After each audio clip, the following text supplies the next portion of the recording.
Shalom beloved people, kita jumpa lagi dalam pengajaran firman iman kali ini. Mari buka Alkitab kita dari Amsal pasal 4 ayat 20-22. Dikatakan firman Tuhan demikian. Hai anakku, perhatikanlah perkataanku, arahkanlah telingamu kepada ucapanku. Janganlah semuanya itu menjauh dari matamu, simpanlah itu di lubuk hatimu. Karena itulah yang menjadi kehidupan bagi mereka yang mendapatkannya dan kesembuhan bagi seluruh tubuh mereka. Markus 11 ayat 23. Firman Tuhan berkata, Aku berkata kepadamu, sesungguhnya barang siapa berkata kepada gunung ini, beranjaklah dan tercampaklah ke dalam laut, asal tidak bimbang hatinya, tetapi percaya bahwa apa yang dikatakannya itu akan terjadi, maka hal itu akan terjadi baginya. Bapak Ibu Saudara yang dikasihi Tuhan, firman Allah adalah kehidupan dan kesehatan bagi mereka yang mendapatkannya. Dengan kata lain, firman Allah adalah obat supranatural dari Tuhan untuk menyembuhkan tubuh jasmani kita. Obat jasmani bekerja secara natural, tetapi firman Tuhan bekerja dengan cara supranatural. Dengan kata lain, jika obat natural diterima efeknya lewat penyerapan natural tubuh manusia, obat supranatural diterima ke dalam tubuh manusia lewat jalan rohani, yaitu lewat firman Tuhan yang terlebih dahulu diserap ke dalam roh manusia itu. Jadi, sama seperti kita menerima obat jasmani ke dalam tubuh jasmani kita, obat supranatural juga perlu kita terima ke dalam roh kita, agar efeknya dapat bekerja dari roh kita ke tubuh jasmani kita. Pertanyaannya, bagaimana kita dapat menerima obat supranatural dari Tuhan ini ke dalam roh kita? Caranya dengan mencampurkan iman kita dengan firman Tuhan tadi. Begitulah caranya manfaat dari firman Tuhan tadi dapat terserap ke dalam hidup kita. Firman Tuhan dalam Ibrani 4 ayat 2 mengatakan, For unto us was the gospel preached, as well as unto them. But the word preached did not profit them, not being mixed with faith in them that heard it. Sebab kepada kita, Injil juga diberitakan, sebagaimana kepada mereka. Akan tetapi, firman yang diberitakan itu tidak memberikan manfaat kepada mereka, karena tidak di-mix with faith, atau dicampurkan dengan iman di dalam mereka yang mendengar itu tadi. Jadi, agar firman yang kita dengar memberikan manfaat kuasa supranaturalnya kepada kita, firman itu perlu dicampurkan dengan iman kita yang mendengar firman itu. Pertanyaan selanjutnya, bagaimana mencampurkan firman Tuhan dengan iman kita yang mendengarnya? Dalam Markus 11 ayat 23 tadi, Yesus berkata, bicara, tidak bimbang tetapi percaya apa yang diucapkannya akan terjadi, maka itu akan terjadi. Sekali lagi, ucapkan atau bicaralah, tidak bimbang tapi percaya apa yang diucapkannya akan terjadi, maka itu akan terjadi. Dengan kata lain, apa yang diucapkan itu harus dicampur dengan iman. Barulah itu akan terjadi. Manfaat supranatural firman Tuhan termanifestasi ketika firman itu diucapkan dengan percaya. Itulah caranya mencampurkan firman Tuhan yang kita dengar dengan iman kita. Kita mengucapkan firman itu dengan iman. Kita mengucapkan firman tadi dengan mempercayai bahwa apa yang akan kita ucapkan tadi pasti terjadi. Kita mempercayai bahwa apa yang kita ucapkan akan terjadi. Jadi saya ulangi sekali lagi. Manfaat supranatural dari firman Tuhan termanifestasi saat firman itu dicampurkan dengan iman, yaitu dengan mengucapkan firman Tuhan itu dengan percaya bahwa apa yang kita ucapkan itu akan terjadi. Itulah caranya mencampurkan firman Tuhan yang kita dengar dengan iman kita. Maka Ibrani 4 tadi berkata, kita akan melihat benefit atau manfaat supranatural dari firman Tuhan yang kita dengar itu. Banyak orang percaya sudah memahami sedikit banyak mengenai hal ini. Akan tetapi, tidak banyak yang memahami bahwa sebagaimana obat jasmani memerlukan kerjasama pasien dengan dokter, di mana pasien perlu mentaati instruksi dokter dan memakan obat yang diberikan dokter sesuai dengan resepnya. Demikian juga obat supranatural dari Tuhan memerlukan kerjasama dari kita untuk mengikuti instruksi Sang Dokter di atas segala dokter, yaitu Tuhan Yesus Kristus, dan memakan obat supranatural yang diberikannya sesuai dengan resep yang dia berikan. Dan sebagaimana obat jasmani, obat supranatural juga tergantung kepada orang percaya itu, apakah mereka memiliki keyakinan untuk memakan obat yang dokter Yesus berikan itu secara teratur atau tidak. Dimakan teratur sesuai resep, maka akan sembuh. Demikian juga sebaliknya. Jadi Bapak Ibu Saudara yang dikasih Tuhan, obat supranaturalnya adalah firman Allah. Dan resepnya dari Yesus adalah untuk kita mengucapkan itu dengan percaya. Dan kemudian, apa yang diberikan itu, obat supranatural itu, perlu dimakan secara teratur. Itulah instruksi yang Dokter Yesus berikan kepada orang percaya. Amsal 18 ayat 21 mengatakan demikian. Hidup dan mati dikuasai lidah. Siapa suka menggemakannya, akan memakan buahnya. Sekali lagi, siapa suka menggemakannya, akan memakan buahnya. Entah itu hidup atau mati, sehat, sakit, apapun juga, jika kita suka menggemakannya, maka kita akan memakan buahnya. Kalau yang kita gemakan adalah obat supranatural dari Tuhan, yaitu firman Tuhan, maka kita akan memakan buahnya. Tapi jika yang kita gemakan bukan itu, tentu akan lain lagi buahnya. Sebenarnya, ini berlaku tidak hanya untuk kesembuhan supranatural, tapi juga untuk setiap bidang kehidupan kita yang lain. Kita perlu mencampurkan iman kita dengan firman Tuhan apapun yang sesuai dengan kebutuhan kita, entah itu untuk kebutuhan keuangan, rumah tangga, anak-anak, atau apapun juga yang lain.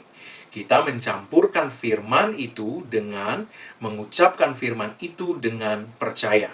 Kita campurkan firman itu dengan iman kita dengan mengucapkan firman itu dengan percaya.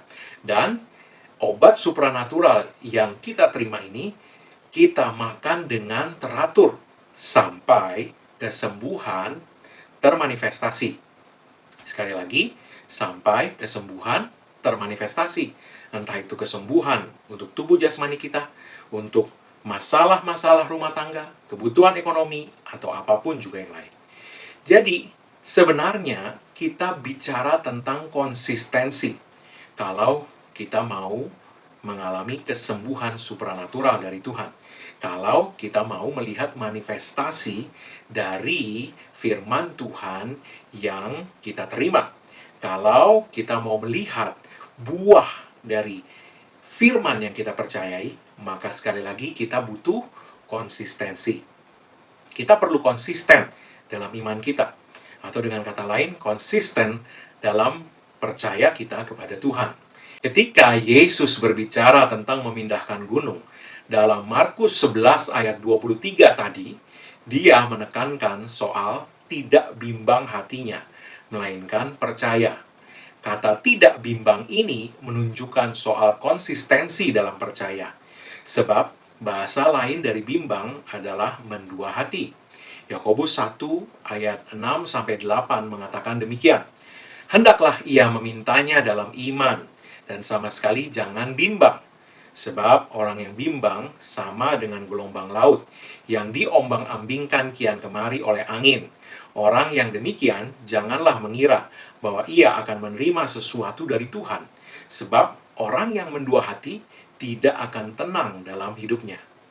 Dari ayat-ayat Yakobus ini kita dapat melihat bahwa kata bimbang itu disamaartikan dengan mendua hati.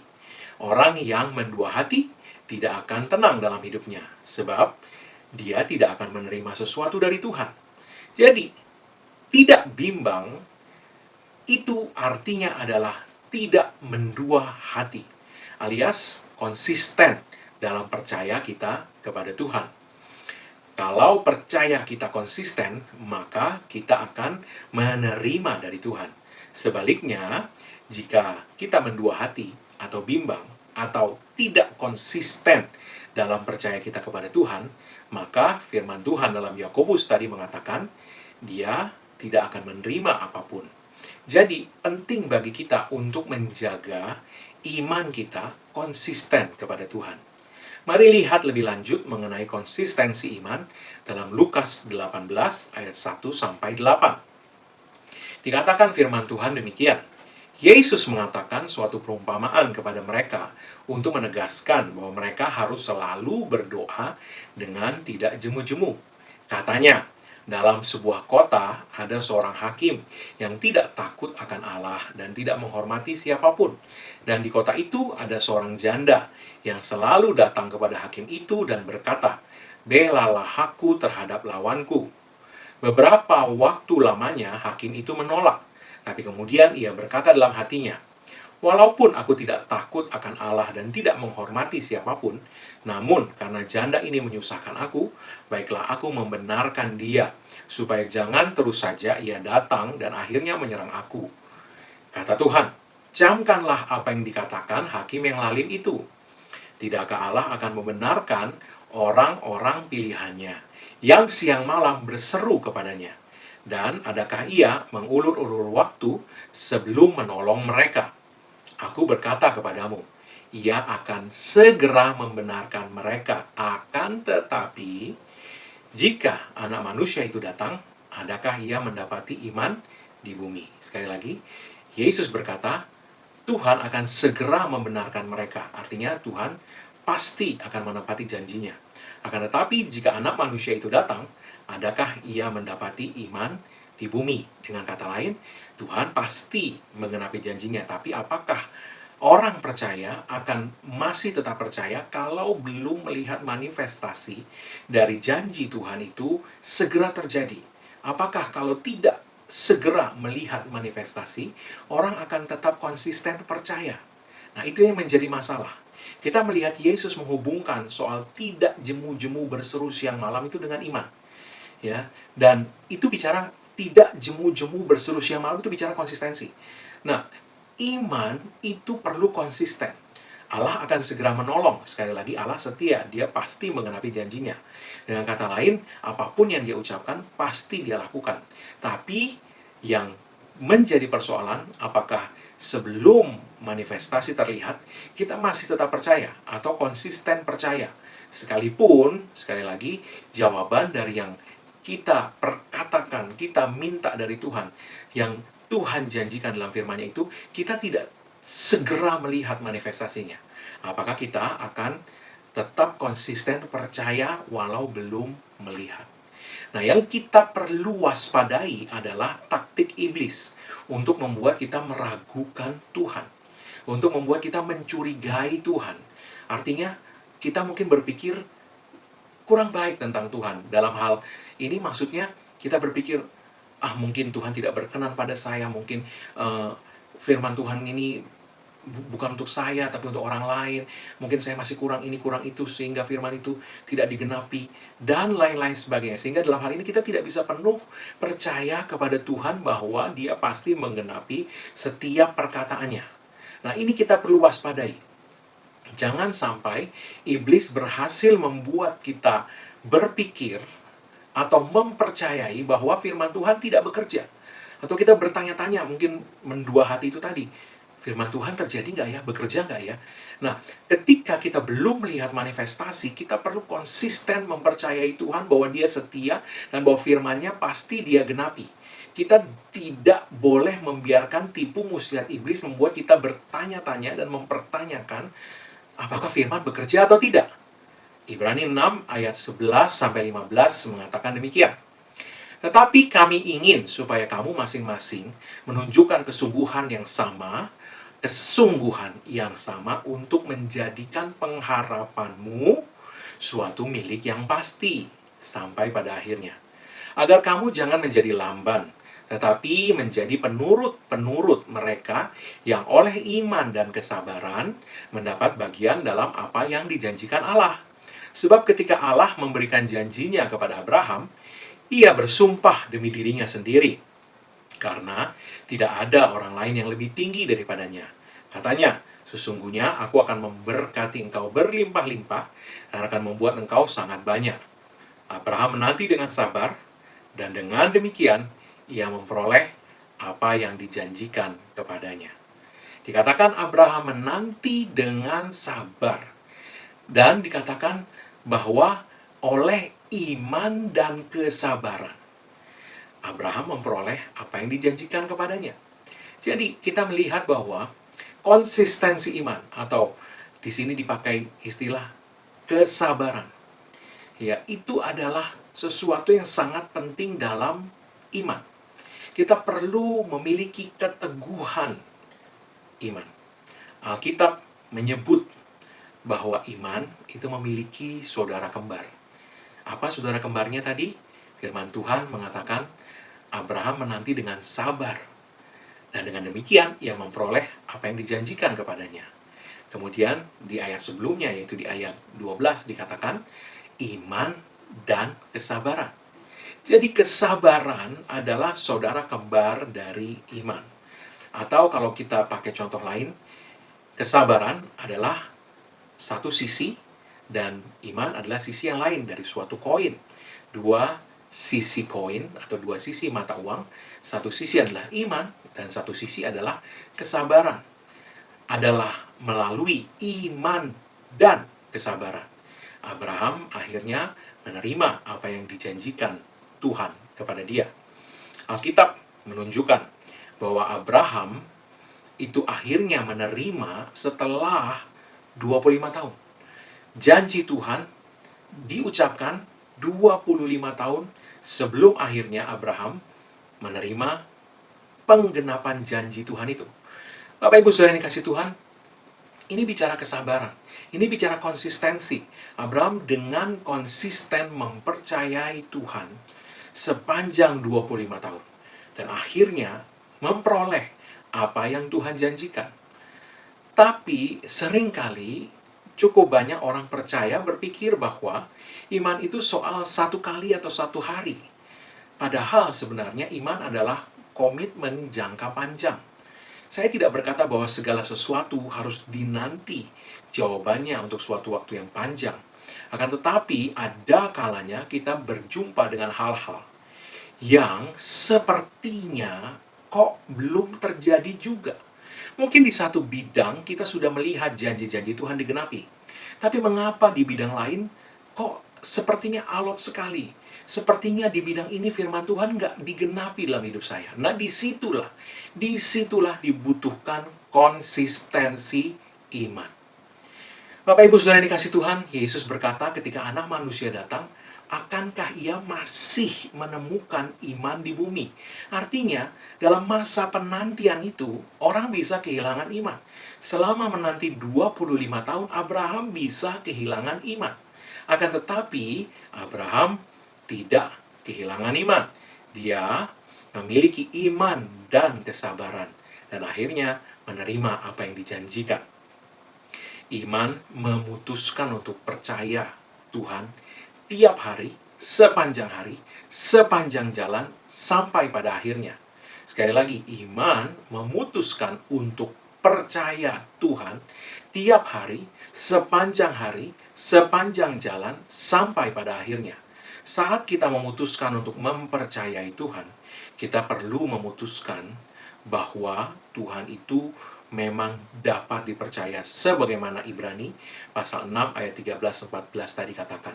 Dan karena itu, kita akan terus mempercayai Tuhan sepanjang jalan sampai kemenangan termanifestasi. Sebagaimana iman perlu konsisten, demikian juga pengakuan iman kita perlu konsisten. Kita perlu konsisten dalam memperkatakan firman Tuhan dengan iman. Kita tidak dapat berubah-ubah atau berganti-ganti memperkatakan, tidak memperkatakan, kita tidak konsisten, itu seperti orang yang minum obat satu kali, kemudian tidak minum 2 hari, kemudian minum lagi, dan seterusnya. Tidak minum lagi, tidak konsisten. Ibrani 10 ayat 23 mengatakan, marilah kita teguh berpegang pada pengakuan tentang pengharapan kita, sebab Ia yang menjanjikannya setia. Kesungguhan apa yang dikatakan dalam Ibrani 6 ayat 11 tadi? Kesungguhan untuk menjadikan pengharapanmu pasti. Dan bagaimana kesungguhan untuk menjadikan pengharapanmu pasti itu diterapkan? Dengan menerapkan kesabaran kepada iman. Maka Ibrani 10 ayat 23 ini menegaskan, sebagaimana kita menerapkan kesabaran pada iman, kita juga perlu teguh berpegang pada pengakuan tentang pengharapan kita. Atau dengan kata lain, pengakuan iman kita juga perlu konsisten. Abraham menanti dengan sabar, dan dengan demikian ia memperoleh apa yang dijanjikan kepadanya. Sementara mengenai pengharapan tadi, Ibrani 10 ayat 23 bicara untuk kita memegang teguh pengakuan kita atas pengharapan kita. Tuhan yang menjanjikannya setia. Akan tetapi, apakah kita teguh dalam memegang pengakuan kita? Apakah kita konsisten dalam pengakuan iman kita? Sama dengan Ibrani 6, Ibrani 10 juga menegaskan bahwa persoalan tidak pernah pada Tuhan.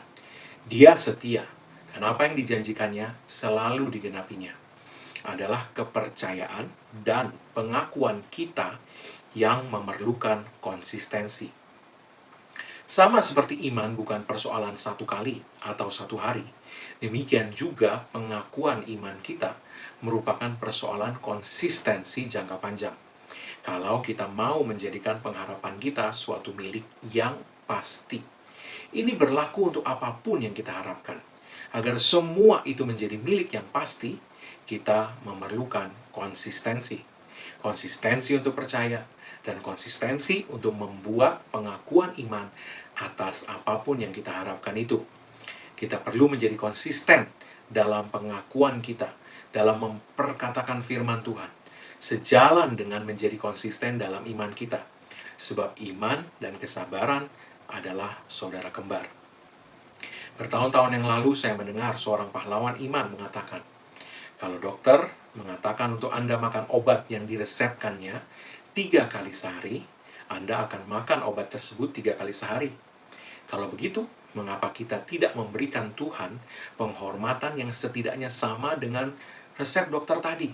Kalau Tuhan mengatakan teguh berpegang pada pengakuan iman kita, maka mari kita teguh kepada pengakuan iman kita. Setidaknya, mengapa kita tidak membuat pengakuan itu 3 kali sehari? Sama dengan makan obat yang diberikan dokter. Perkataan Tuhan sebenarnya jauh melebihi resep dokter manapun.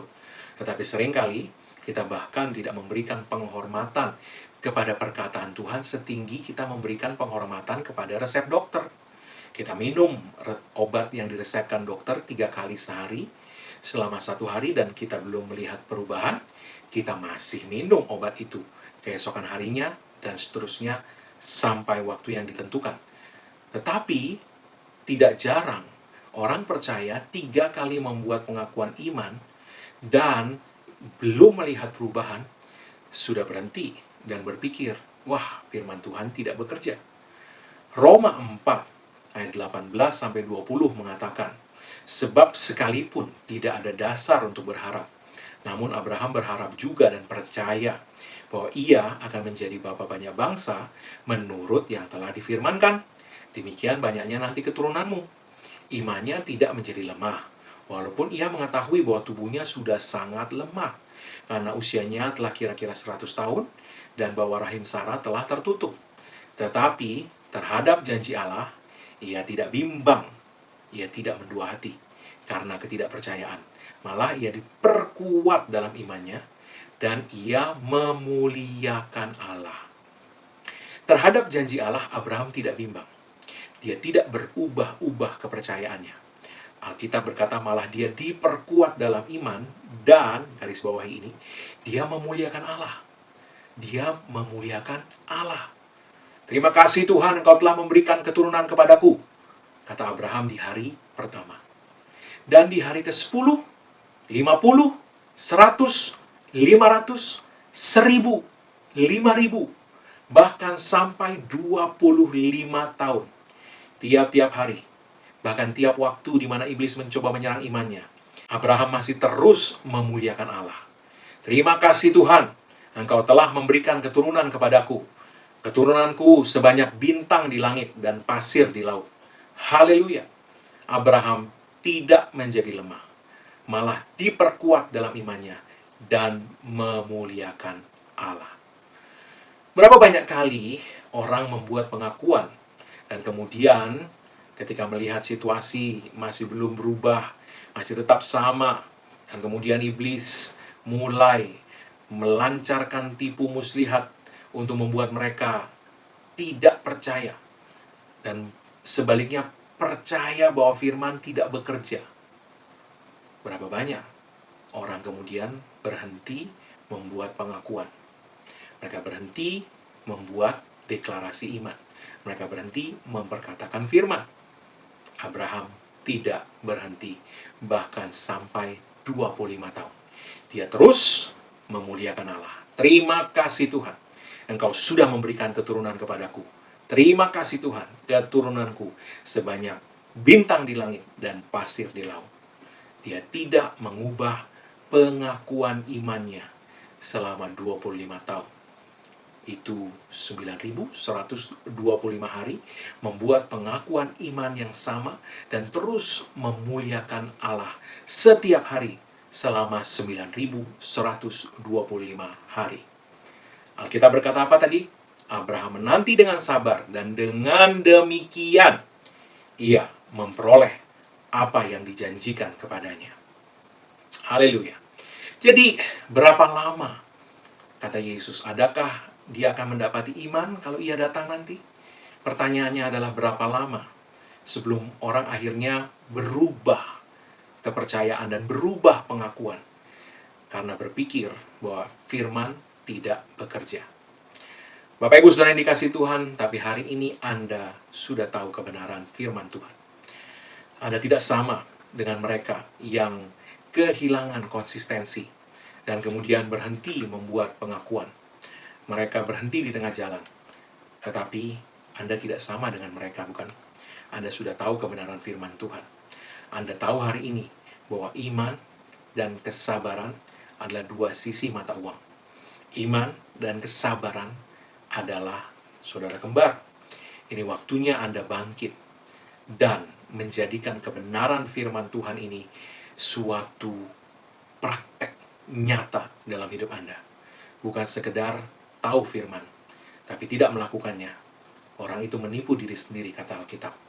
Maka mari dengan kebenaran yang kita terima hari ini, praktekkan itu, terapkan itu, saat Anda menambahkan kesabaran kepada iman, tambahkan konsistensi kepada pengakuan Anda.